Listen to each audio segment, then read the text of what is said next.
ನಮಸ್ತೆ, welcome to the Java and spring boot beginner course.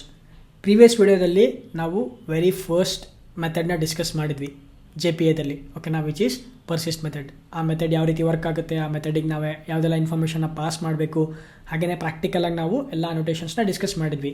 ನಾವು entity ಕ್ಲಾಸಲ್ಲಿ add ಮಾಡುವಂಥ ಅನೋಟೇಷನ್ಸ್, @ ಎಂಟಿಟಿ, ಆಮೇಲೆ ಕಾಲಮ್ ಅನೋಟೇಷನ್ನು, ಹಾಗೆಯೇ ಟೇಬಲ್ ಅನೋಟೇಷನ್ನು, ಅದೇ ರೀತಿ ID ಅನೋಟೇಷನ್ನು, ಜನರೇಟೆಡ್ ವ್ಯಾಲ್ಯೂ ಅನೋಟೇಷನ್ನು, ವೆರಿ ಇಂಪಾರ್ಟೆಂಟ್ ಅನೋಟೇಷನ್ಸ್.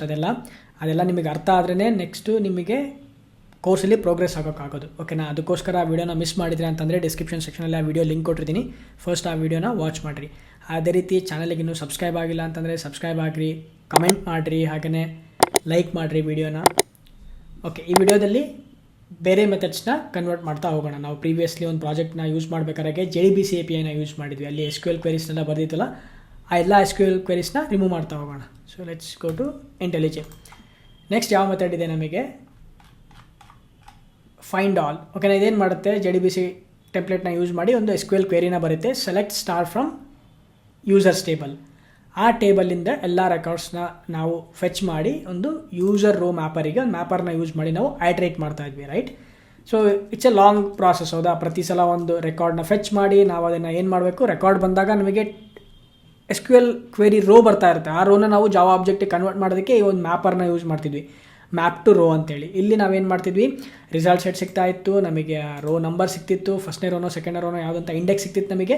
ಪ್ರತಿ ಸಲ ನಾವು ಗೆಟ್ ಮಾಡಿ ಯೂಸರ್ ಆಬ್ಜೆಕ್ಟಿಗೆ ಸೆಟ್ ಮಾಡ್ತಾ ಹೋಗ್ತಿದ್ವಿ. ಒಂದು ಸಲ ಯೂಸರ್ ಆಬ್ಜೆಕ್ಟ್ನ ಕ್ರಿಯೇಟ್ ಮಾಡ್ತಿದ್ವಿ, ಆ ಯೂಸರ್ ಆಬ್ಜೆಕ್ಟಿಗೆ ಸೆಟ್ ಮಾಡ್ತಾ ಹೋಗ್ತಿದ್ವಿ, right. This is the logic ನಾವು ರಿಟರ್ನ್. ನಮಗೆ ಈಗ ಇದ್ರದ್ದು ಅವಶ್ಯಕತೆನೇ ಇಲ್ಲ, ಓಕೆನಾ. ಸೊ ಇದು ಹಾಗೇ ಇರಲಿ, not to worry about it. ನಾವೇನು ಮಾಡೋಣ, ಇದನ್ನು ಕಾಮೆಂಟ್ ಮಾಡೋಣ. ಸೊ ಇಲ್ಲಿ ನಾವು again we will use the entity manager dot there is a method called query, ಓಕೆನಾ. Create query, okay, create query ಅಂತಿದೆಯಲ್ಲ, ಈ ಒಂದು ಮೆಥಡ್ನ ನಾವು ಯೂಸ್ ಮಾಡ್ತೀವಿ. ಈ ಮೆಥಡ್ಡಿಗೆ ನಾವು ಆ್ಯಕ್ಚುಲಿ 2 ಪ್ಯಾರಾಮೀಟರ್ನ ಪಾಸ್ ಮಾಡ್ತೀವಿ. ಸೊ ಫಸ್ಟ್ನೇ ಪ್ಯಾರಾಮೀಟರು ನಾವು SQL ಕ್ವೆರಿನ ಪಾಸ್ ಮಾಡ್ತೀವಿ, ಅಂದರೆ not SQL query, JPQL query ಅಂತ ಕರಿತೀವಿ ನಾವು ಅದನ್ನು, ಓಕೆನಾ. ಆ JPQL ಕ್ವೆರಿ ಅಂತಂದರೆ it is also query language, ಓಕೆನಾ. ಬಟ್ ಇಲ್ಲಿ JPQL ಕ್ವೆರಿ ಅಂತ ಬಂದಾಗ it is related to entity manager, ಓಕೆನಾ. ಅಂದರೆ ಎಂಟಿಟಿ JPQL ಅಂದ್ರೇನು, ಜಕಾರ್ತ ಪರ್ಸಿಸ್ಟೆನ್ಸ್ API, ಹೌದಾ. ಸೊ ಆ ಒಂದು ನಾವು ಎಲ್ಲೆಲ್ಲಿ ನಾವು JPQL ಅಂತ ಹೇಳ್ತೀವಲ್ಲ, ಅಲ್ಲಿ it all indicates the entity, ಓಕೆನಾ. ಅಲ್ಲಿ ನಾವು ಏನೇ ಮಾತಾಡಿದ್ರು ಎಂಟಿಟಿ ಅಂತ ಮಾತಾಡ್ತೀವಿ. Will not talked as tables. ನಾವು ಟೇಬಲ್ ಅಂತ ಮಾತಾಡೋದು, ಯಾಕಂದರೆ ನಮ್ಮ ಒಂದು ಜಾವಾ ಆಬ್ಜೆಕ್ಟು ಟೇಬಲಿಗೆ ಮ್ಯಾಪ್ ಆಗಿರುತ್ತೆ. ಸೊ ನಾವೇನೇ ಮಾತಾಡಿದ್ರು ಈ ಒಂದು ಎಂಟಿಟಿ ಥ್ರೂ ಮಾತಾಡ್ತೀವಿ, ಓಕೆನಾ.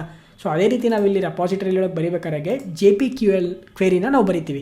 JPQL ಕ್ವೆರಿ ಕೂಡ it's very similar to SQL ಕ್ವೆರಿನೇ, ಬಟ್ ನಾವು ದೊಡ್ಡ ದೊಡ್ಡ ಲೈನ್ಸ್ ಆಫ್ ಕ್ವೆರಿ ಬರೆಯೋ ಅವಶ್ಯಕತೆ ಇರಲ್ಲ, ಓಕೆನಾ. ಇಲ್ಲೇನು ಮಾಡ್ತೀವಿ, just from followed by the entity name. ಇಲ್ಲಿ ನಾವು ಎಂಟಿಟಿ ನೇಮ್ನ ಪ್ರೊವೈಡ್ ಮಾಡ್ತೀವಿ, ನಾಟ್ ಟೇಬಲ್ ನೇಮ್. ಇಲ್ಲೇನು ನಾವು ಮಾಡಿದ್ವಿ, SQL ಕ್ವೆರಿ ಬರಿಬೇಕಾದ್ರೆ ಟೇಬಲ್ ನೇಮ್ನ ಪ್ರೊವೈಡ್ ಮಾಡ್ತಿದ್ವಿ, ರೈಟ್. ಬಟ್ ಇಲ್ಲಿ ನಾವು JPQL ಕ್ವೆರಿನ ಬರಿಬೇಕಾದ್ರೆ we will strictly use the entity name. ನಮ್ಮದು ಎಂಟಿಟಿ ನೇಮ್ ಏನಿದೆ, ಯೂಸರ್ ಅಂತಿದೆ, ರೈಟ್.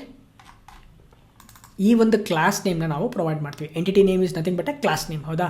ಸೊ ಇಲ್ಲಿ ರೆಪಾಸಿಟರಿ ಫ್ರಮ್ ಎಂಟಿಟಿ ನೇಮ್ ಏನು, ಯೂಸರ್, ಓಕೆನಾ. ಇಲ್ಲಿ ನೀವು ಕ್ಯಾಪಿಟಲಲ್ಲಿ ಇರುತ್ತೆ, ನಮ್ಮದು ಕ್ಯಾಪಿಟಲಲ್ಲೇ ಕೊಡಬೇಕು ನೀವು. ಯೂಸರ್ ಕ್ಲಾಸ್ ನೇಮ್ ಯಾವ್ದು ಕೊಟ್ಟಿದ್ದೀನಿ, ಕ್ಯಾಪಿಟಲಲ್ಲಿ ಕೊಟ್ಟಿದ್ದೀನಿ. ಸೊ ಅದಕ್ಕೋಸ್ಕರ ನಾನು ಟೇಬಲ್ ಯೂಸರ್ಸ್ ಅಂತ ಕೊಡ್ತಾ ಇಲ್ಲ, because it is A table name. ಈ ಟೇಬಲ್ ನೇಮು ನಮ್ಮ ಜಾವಾ ಆಬ್ಜೆಕ್ಟಿಗೆ ಮ್ಯಾಪ್ ಆಗಿದೆ ಥ್ರೂ ಎಂಟಿಟಿ. ಸೊ ಅದಕ್ಕೋಸ್ಕರ ನಾವು ಎಂಟಿಟಿ ನೇಮ್ನ ಪ್ರೊವೈಡ್ ಮಾಡ್ತಿದ್ದೀವಿ. ಅದಾದಮೇಲೆ ನಾವಿಲ್ಲಿ ಏನೇ ಯಾವ ಒಂದು ಕ್ಲಾಸಿಗೆ ಇದು ಮ್ಯಾಪ್ ಆಗಬೇಕು ಅಂತ ಸೆಕೆಂಡ್ನೇ ಪ್ಯಾರಾಮೀಟರ್ನ ಪಾಸ್ ಮಾಡ್ತೀವಿ, ಅಂದರೆ ಯಾವ ಆ್ಯಕ್ಚುಯಲ್ ಆಬ್ಜೆಕ್ಟಿಗೆ ಇದು ಮ್ಯಾಪ್ ಆಗಿದೆ, ಓಕೆನಾ. ಇಲ್ಲಿ ನಾವು ಕ್ಲಾಸ್ ನೇಮ್ನ ಪ್ರೊವೈಡ್ ಮಾಡ್ತೀವಿ, right. User dot class dot get result list. So suppose ನಾನು ಇದನ್ನು ಪ್ರೊವೈಡ್ ಮಾಡಲಿಲ್ಲ ಅಂತಂದರೆ ಈ ಕ್ರಿಯೇಟ್ ಕ್ವೆರಿ ಏನು ರಿಟರ್ನ್ ಮಾಡುತ್ತೆ ನೋಡಿರಿ, it is going to return a typed query, ಓಕೆನಾ. ಈ ಟೈಪ್ಡ್ ಕ್ವೆರಿನ ರಿಟರ್ನ್ ಮಾಡ್ತೇವೆ, ಬಟ್ ನನಗೆ ಟೈಪ್ಡ್ ಕ್ವೆರಿ ಬೇಡ. ಇದನ್ನು ನಾನು ಅಗೇನ್ ಲೀಸ್ಟಾಗಿ ಕನ್ವರ್ಟ್ ಮಾಡ್ತೀನಿ, ಯಾಕಂದರೆ ನನಗೆ ಇಲ್ಲಿ ರಿಟರ್ನ್ ಮಾಡಬೇಕಾದ್ರೆ ನಾನು ಏನು ರಿಟರ್ನ್ ಮಾಡ್ತಿದ್ದೀನಿ, ಲೀಸ್ಟ್ ಆಫ್ ಯೂಸರ್ನ ರಿಟರ್ನ್ ಮಾಡ್ತಿದ್ದೀನಿ. ಅದನ್ನು ಲೀಸ್ಟ್ ಆಫ್ ಯೂಸರ್ನ ರಿಟರ್ನ್ ಮಾಡೋದಕ್ಕೆ ನಾನು ಪ್ರೈವೇಟ್ ಮೆಥಡ್ ಬರೆದಿದ್ದೆ, ಹೌದಾ. ಇಷ್ಟು ದೊಡ್ಡ ಮೆಥಡ್ ಬರೆದಿದ್ದೆ. ಸಪೋಸ್ ನನ್ನ ಕಾಲಮ್ಸಲ್ಲಿ 100 ಕಾಲಮ್ಸ್ ಇತ್ತು ಅಂತಂದರೆ ಈ ಥರ 100 ಲೈನ್ಸ್ ಆಫ್ ಕೋಡ್ನ ನಾನು ಬರೀಬೇಕು. But with this Hibernate and JPA, I can just write the class name, which is user.class. Okay, now ಇಲ್ಲಿ to ಗೆಟ್ ರಿಸಲ್ಟ್ ಲಿಸ್ಟ್. ಓಕೆನಾ, ಇದನ್ನು ಕಾಲ್ ಮಾಡಿದಾಗ ರಿಟರ್ನ್ ಟೈಪ್ ಏನಿದೆ ನೋಡಿ, ಲೀಸ್ಟ್ ಆಫ್ ಯೂಸರ್. ಓಕೆನಾ, ಈ ಮೆಥಡ್ನ ಕಾಲ್ ಮಾಡಿದೆ ಅಂದರೆ ಸಾಕು, ಆಟೋಮೆಟಿಕ್ಕಾಗಿ ನನಗೆ ಈ ಒಂದು ಟೇಬಲಿಂದ, ಅಂದರೆ ಯೂಸರ್ ಟೇಬಲಲ್ಲಿ ನಮಗಿರೋ ಎಲ್ಲ ರೆಕಾರ್ಡ್ಸನ್ನು ಈ ಒಂದು ಯೂಸರ್ ಕ್ಲಾಸಿನ ಆಬ್ಜೆಕ್ಟಿಗೆ ಮ್ಯಾಪ್ ಮಾಡ್ತಾ ಹೋಗುತ್ತೆ. ಒನ್ ಬೈ ಒನ್ ಮಾಡ್ತಾ ಹೋಗುತ್ತೆ. ಇಂಟರ್ನಲ್ಲಿ again it is going to use the JDBC APIನ ಯೂಸ್ ಮಾಡಿ ಮ್ಯಾಪ್ ಮಾಡ್ತಾ ಹೋಗುತ್ತೆ. But all of the code ಅದು ಬಿಹೈಂಡ್ ದ ಸೀನ್ಸ್ ಮಾಡುತ್ತೆ. ಓಕೆನಾ, ಅಂದರೆ ಎಲ್ಲ ಲೋ ಲೆವೆಲ್ ಕೋಡ್ ನಾವೇನು ಬರೆದಿದ್ವಲ್ಲ ಇದನ್ನೆಲ್ಲ ಆಟೋಮೆಟಿಕ್ಕಾಗಿ ಹೈಬರ್ನೇಟೆಡ್ ಟೇಕನ್ ಕೇರ್ ಮಾಡ್ತಿದೆ. ನಮ್ಮ ಕೆಲಸ just we have to return this. ನಾನೀಗ ಅದನ್ನೇ ಮಾಡ್ತೀನಿ, ರಿಟರ್ನ್. ಓಕೆನಾ, ನಮಗೆ ಗೆಟ್ ರಿಸಲ್ಟ್ ಲಿಸ್ಟ್ನ ಕಾಲ್ ಮಾಡಿದ್ವಿ ಅಂತಂದರೆ it is going to return the list of user. ಇದಕ್ಕೆ ನಾವು ಪಾಸ್ ಮಾಡ್ತಿರೋದು JPQL ಕ್ವೆರಿನ. ಓಕೆನಾ, JPQL ಕ್ವೆರಿ ಅನ್ನೋದು it's a special query language, similar to SQL only. But ನಾವಿಲ್ಲಿ ಈ ಥರ ದೊಡ್ಡದಾಗಿ ಲೈನ್ ಆಫ್ ಕೋರಿನ ಬರೆಯೋ ಅವಶ್ಯಕತೆ ಇಲ್ಲ. Just from entity name, not the table name, entity name which is user. ಅದನ್ನು ಯಾವ ಒಂದು ಕ್ಲಾಸಿಗೆ ಮ್ಯಾಪ್ ಮಾಡ್ತಿದ್ವಿ, ಸೇಮ್ ಯೂಸರ್ ಕ್ಲಾಸ್ ಆಬ್ಜೆಕ್ಟಿಗೆ ಮ್ಯಾಪ್ ಮಾಡ್ತಿದ್ವಿ, user.class. ರೈಟ್. ಓಕೆ, ಈಗ ಸ್ಟಾಪ್ ಮಾಡಿ ಮತ್ತೆ ರೀಸ್ಟಾರ್ಟ್ ಮಾಡೋಣ. ನಾವು ಯಾವುದೇ ಕಾರಣಕ್ಕೂ service layer controller line touch ಮಾಡೋ ಅವಶ್ಯಕತೆ ಇಲ್ಲ. ಏನಕ್ಕೆ ಅಂತಂದರೆ ನಾವು we are only focusing with the JP and Hibernate that will only concentrate in the repository layer. Okay, fine. ವಾಪಸ್ ಬ್ರೌಸರಿಗೆ ಹೋಗೋಣ. ಬ್ರೌಸರಲ್ಲಿ ಡಾಕ್ಯುಮೆಂಟೇಷನ್ ಓದೋದನ್ನು ಮರಿಬೇಡ್ರಿ, it is very important. User ಲಿಸ್ಟ್ಗೆ ಹೋಗ್ಬಿಟ್ಟು ನಾನು ಜಸ್ಟ್ ಇದನ್ನು ರೀಲೋಡ್ ಮಾಡ್ತೀನಿ. ಓಕೆ, ಕರೆಂಟ್ಲಿ ಡೇಟಾಬೇಸಲ್ಲಿ ಒಂದೇ ರೆಕಾರ್ಡ್ ಇದೆ. ಸೊ ನಾನೀಗ ಇನ್ನೊಂದು ಯೂಸರ್ನ ಕ್ರಿಯೇಟ್ ಮಾಡ್ತೀನಿ. Name bharat@example.com. ಸೇವ್ ಮಾಡಿದಾಗ ರೆಕಾರ್ಡ್ಸ್ ಎಲ್ಲ ರಿಟ್ರೀವ್ ಆಗ್ತಾ ಇದೆ. ಓಕೆನಾ, ಸೊ ಈಗ ನಾವು ರಿಟ್ರೀವ್ ಕ್ವೆರಿ ಬರೆದಿರೋದು ಯಾವುದು, JPQL ಕ್ವೆರಿ ಬರೆದಿದ್ದೀವಿ. We have replaced with the JDBC API. JDBC APIನ ರೀಪ್ಲೇಸ್ ಮಾಡಿ JPAನ ಯೂಸ್ ಮಾಡಿ JPQL ಕ್ವೆರಿನ ಬರೆದಿದ್ದೀವಿ ಫ್ರಮ್ ಯೂಸರ್. That's it. ಓಕೆನಾ, ಅದಕ್ಕೆ on top of it we are calling the method get result list. It is going to ನೇಮಲ್ಲೇ ಇದೆ, ಹೌದಾ, ಲೀಸ್ಟ್ನ ರಿಟರ್ನ್ ಮಾಡುತ್ತೆ.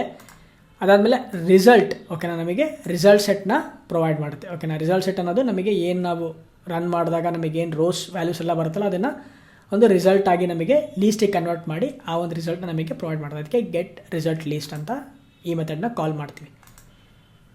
ಫೈನ್. ಹಾಗಾದರೆ ಫೈಂಡ್ ಆಲ್ ಈ ಒಂದು ಮೆಥಡ್ನ ಕೂಡ ನಾವು ಕನ್ವರ್ಟ್ ಮಾಡಿದ್ದಾಯಿತು. ಓಕೆನಾ, ಇಲ್ಲಿ ನಮಗೆ ಈ ಮೆಥಡ್ ಅವಶ್ಯಕತೆಯೇ ಇಲ್ಲ ಈಗ. ರೈಟ್. ಸೊ ಈ ಎಂಟೈರ್ ಕೋಡ್ನ ನಾವು ರಿಡ್ಯೂಸ್ ಮಾಡಿದ್ವಿ. ಓಕೆನಾ, ಕಂಪ್ಲೀಟ್ಲಿ ರಿಮೂವ್ ಮಾಡಿದ್ವಿ. ಫೈನ್. ಅದಾದಮೇಲೆ ನೆಕ್ಸ್ಟ್ ಯಾವುದಿದೆ, ಅಪ್ಡೇಟ್ ಇದೆ. ಅದೇ ರೀತಿ ಇದು ಅಪ್ಡೇಟ್ ಅಲ್ಲ ಇದು.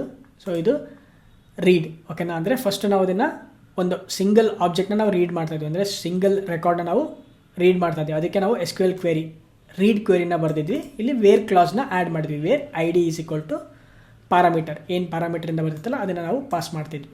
ರೈಟ್. ಅದಾದಮೇಲೆ ಅಪ್ಡೇಟ್ ಇದೆ, ಡಿಲೀಟ್ ಇದೆ. ಇದನ್ನು ಯಾವ ರೀತಿ ಕನ್ವರ್ಟ್ ಮಾಡೋದು ಅಂತ ಡಿಸ್ಕಸ್ ಮಾಡೋಣ.